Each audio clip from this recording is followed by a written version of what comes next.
Good evening friends. जो हम लोग आज जो है वो करते हैं हम लोग घटना चक्र का जो 2026 का है ये आपका, ठीक है।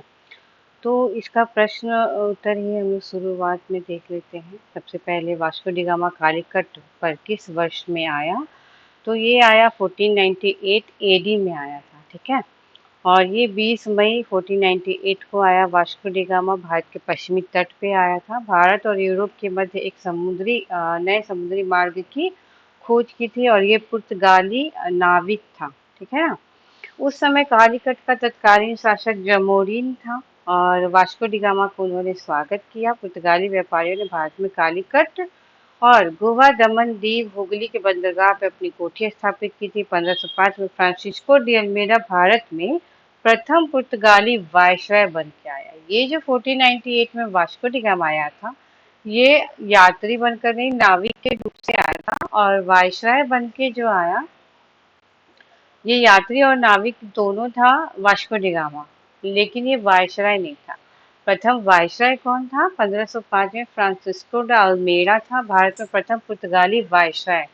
और व्यापारिक हितों के परिप्रेक्ष्य में हिंद महासागर में प्रभुत्व स्थापित करने के लिए अल्मीरा ने ब्लू वाटर पॉलिसी अर्थात नीला जल की नीति को प्रतिपादन किया था। किसने किया? अल्मीरा ने, जो कि प्रथम पुर्तगाली वायसराय था, ठीक है। अब आते हम लोग भारत आने वाली यूरोपीय कंपनियों में पहले पुर्तगाली थे ये, और जिन्होंने नए समुद्री मार्ग की खोज करके भारत के व्यापारिक संबंध को बनाया, ठीक है। अब देखते हैं हम लोग ब्लू वाटर पॉलिसी क्या होता है। तो ये अल्मीरा से रिलेटेड जो कि प्रथम वायसराय था। तीसरा क्वेश्चन देखिए, मध्यकाल में सर्वप्रथम भारत से व्यापार संबंध स्थापित किया था पुर्तगालियों ने। सबसे पहले यूरोपीय व्यापारियों में पुर्तगाली ही आए थे 1498 में, ठीक है। पांचवा क्वेश्चन भी आपका वही है, अल्मीरा प्रथम वायसराय के रूप में आए थे। वास्को डी गामा का कालीकट में स्वागत जमोरिन ने किया था। अब 7 नंबर क्वेश्चन में आते हैं, वास्को डी गामा के संबंध में कौन सा कथन सही है? तो वास्को डी गामा जो है वो 1498 में कालीकट में आया था। जमोरिन जो है कि उसका शासक वहाँ पे था कालीकट का। प्रथम यात्रा में वास्को डी गामा लगभग 1 साल तक भारत में रहा। वास्को डी गामा ने पुनः 1501 में भारत की यात्रा की।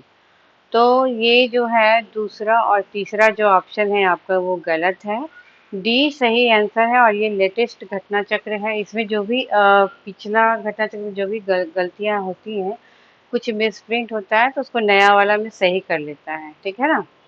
तो वास्को डी गामा 1498 में आया था कालीकट, ये सही है। बट प्रथम यात्रा वास्को डी गामा लगभग 1 साल तक रहा, ये गलत है। और 1501 में भारत की फिर दोबारा यात्रा की, ये भी आपका गलत है। पहली बार वो जब आया था 20 मई 1498 को आया था। उस समय कालीकट का शासक जमोरिन था, उसका वास्को डी गामा ने स्वागत किया वास्को डी गामा का, और लगभग 3 महीने तक वो रहा था, ठीक है ना। तो ये जो है आपका 3 महीने तक है, ये 3 महीने तक आपका सही है।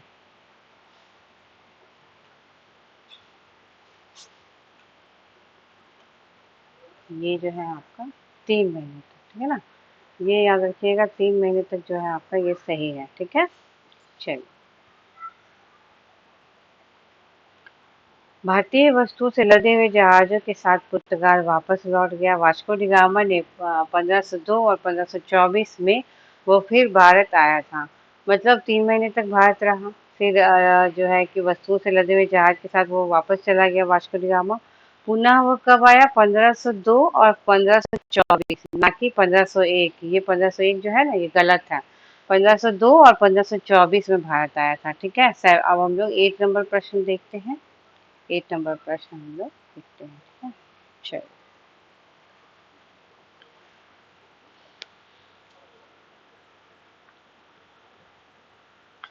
8 नंबर प्रश्न आपका समुद्री यात्री और देश है। तो समुद्री यात्री आप देख लीजिए कौन कौन है। बी आपका आंसर सही है, 2143। दो क्रिस्टोफर कोलंबस जो है वो पुर्तगाल का है। वास्को डी गामा जो है वो एक स्पेन, ये क्या है, नहीं सॉरी, वास्को डी गामा पुर्तगाल, क्रिस्टोफर कोलंबस ने स्पेन का, और कैप्टन कुक जो है उसने ग्रेट ब्रिटेन का, और तस्मान ने हॉलैंड का खोज किया था, ठीक है ना। यही इसमें दिया हुआ है, देखिए।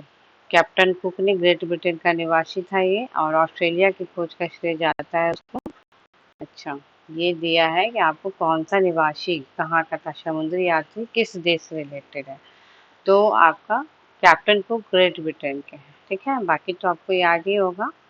हॉलैंड का जो है वो कोलंबस ने अमेरिका की थी यात्रा, और हॉलैंड के एबल तस्मान ने वान डीमंस लैंड तथा न्यूजीलैंड की खोज की थी। जो वास्को डी गामा था वो पुर्तगाली था, और उसने किस भारत की खोज की। इटली निवासी तथा स्पेन द्वारा वित्त पोषित यात्री कोलंबस जो था उसने अमेरिका की खोज की थी।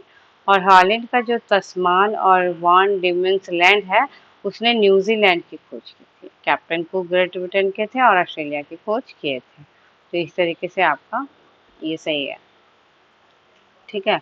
ऑस्ट्रेलिया की खोज का श्रेय ऐतिहासिक रूप से तो डच नाविक विलियम जैस जून को जाता है।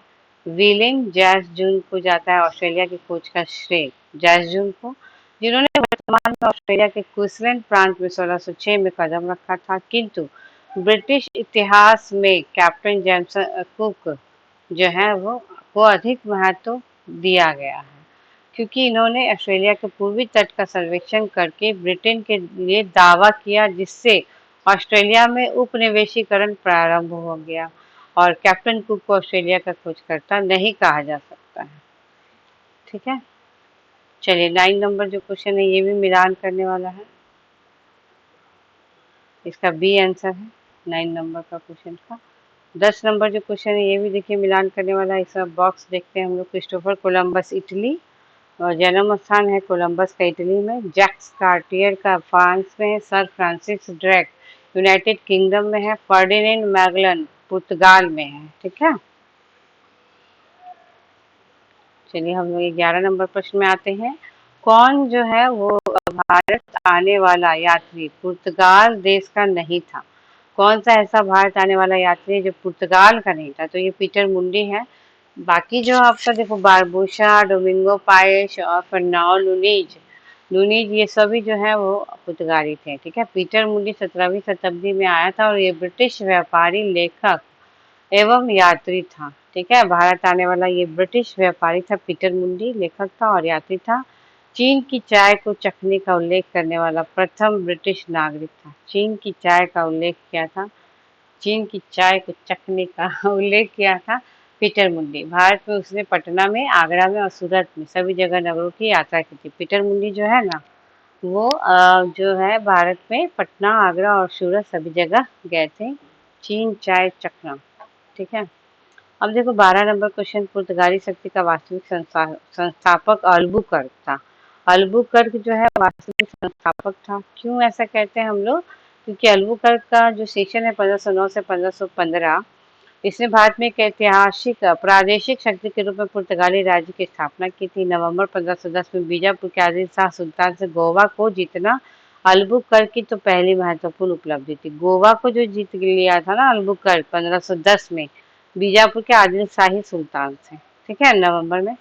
और अल्बुकर्क जो है गोवा की विजय ने दक्षिण पश्चिम समुद्र तट पर पुर्तगालियों का नौसैनिक प्रभुत्व पर मुहर लगा दिया, और इसके साथ ही भारत में क्षेत्रीय पुर्तगाली राज्य की स्थापना हुई। अल्बुकर्क जो है भारत में पुर्तगालियों की संख्या में वृद्धि करने एवं उनकी अस्थायी बस्तियां बसाने के उद्देश्य से पुर्तगालियों को भारतीय महिलाओं के साथ विवाह करने के लिए भी प्रोत्साहित किया। तो अल्बुकर्क ने कहा भारत में पुर्तगालियों की संख्या में अगर वृद्धि करना है तो वो क्या करे, भारतीय महिलाओं के साथ विवाह कर ले, ठीक है।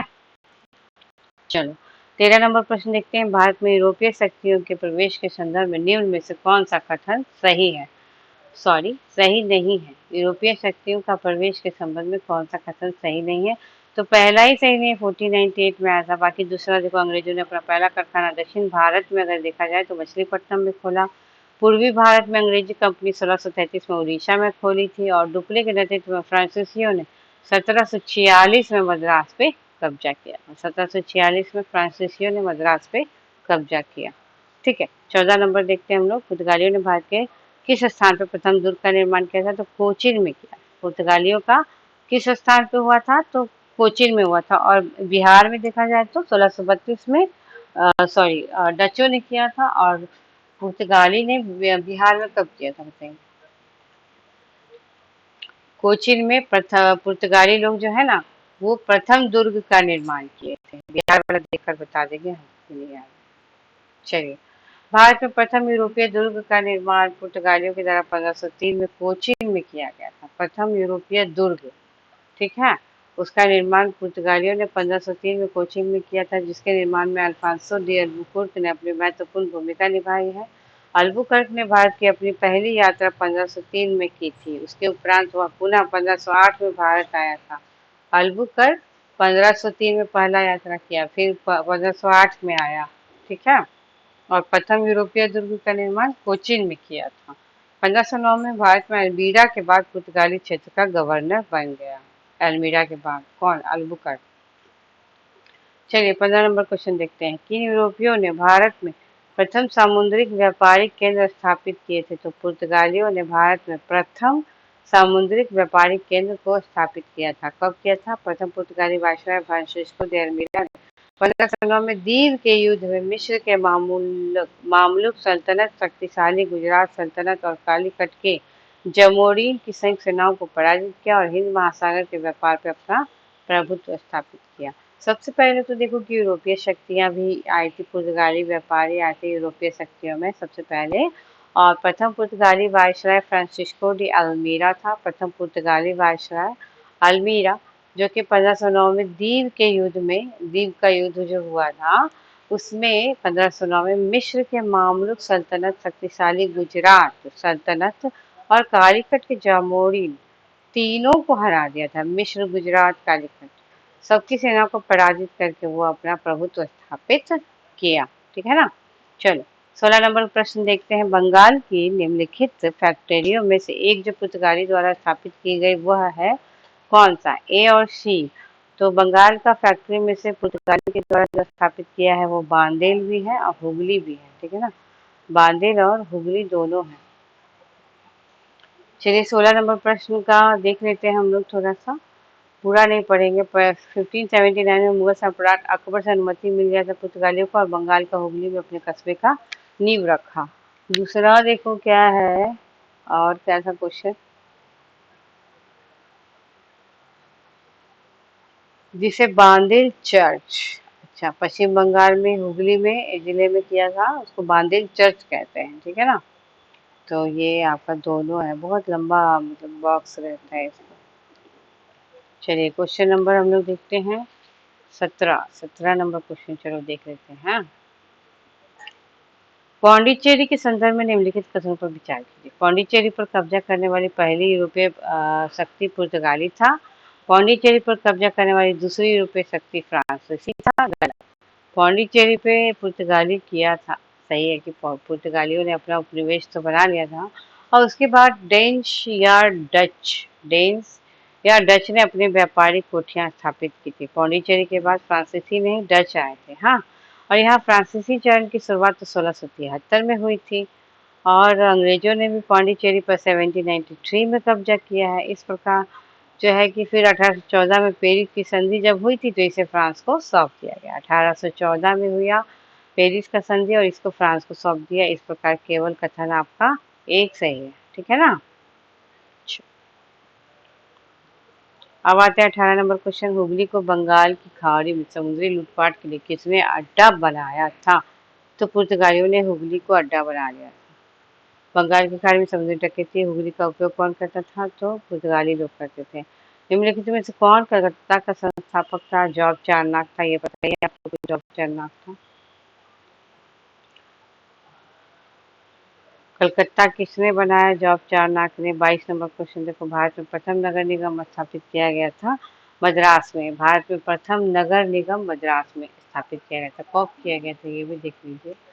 किया गया था 29 सितंबर 1688 को। 29 सितंबर 1688 को मद्रास को पूर्व प्रेसिडेंसी शहर में स्थापित किया गया। 29 सितंबर 1688। इसे मद्रास नगर निगम के नाम से भी जाना जाता है और वर्तमान में इसे ग्रेटर चेन्नई नगर निगम के नाम से भी जाना जाता है। वर्तमान में इसे ग्रेटर चेन्नई नगर निगम के नाम से भी जाना जाता है। बिल्कुल लेटेस्ट है ये, 2026 का आपका है। भारत के साथ व्यापार के लिए सर्वप्रथम संयुक्त पूंजी कंपनी किन लोगों ने आरंभ किया था? तो डचों ने।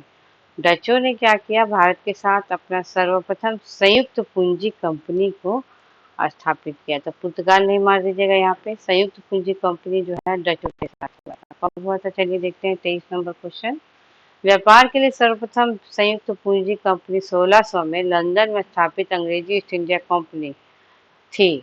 ठीक है, व्यापार के लिए सर्वप्रथम संयुक्त पूंजी कंपनी 1600 में ईस्ट इंडिया कंपनी थी। इसके बाद 1602 में डच था। ठीक है ना, तो डच था।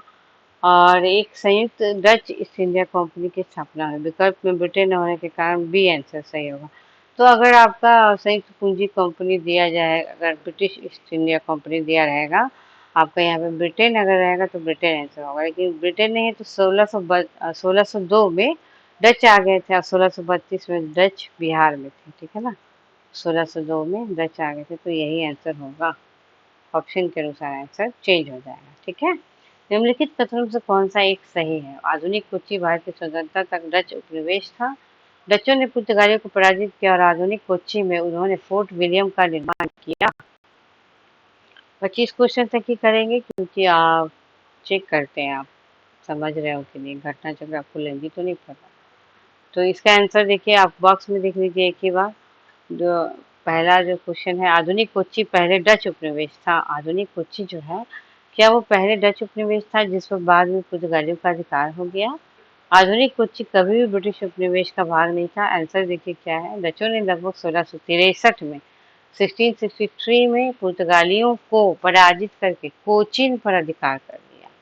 ठीक है, डचों ने जो है 1663 में पुर्तगालियों को पराजित कर दिया और कोचीन पर अधिकार कर लिया। आगे चलकर लगभग 1714 में कोचीन राज्य के राजा से अनुमति लेकर केरल के आधुनिक त्रिशूर जिले के चेट्टुआ या चौघट नामक स्थान एक किले का निर्माण किया, जिसे चेट्टुआ का किला या फोर्ट विलियम के नाम से जाना जाता है।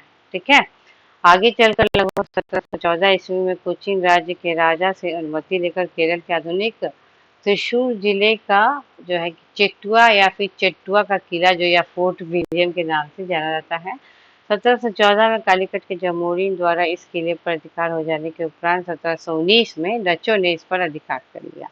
किले का नाम फोर्ट विलियम रखा गया, ये तो हम लोग को पता है, तो इसलिए आंसर आपका सभी है। ठीक है, तो हम लोग क्या करते हैं ना कि 25 तक ही रहने देते हैं, फिर हम लोग 26 से ना कल करेंगे। ठीक है।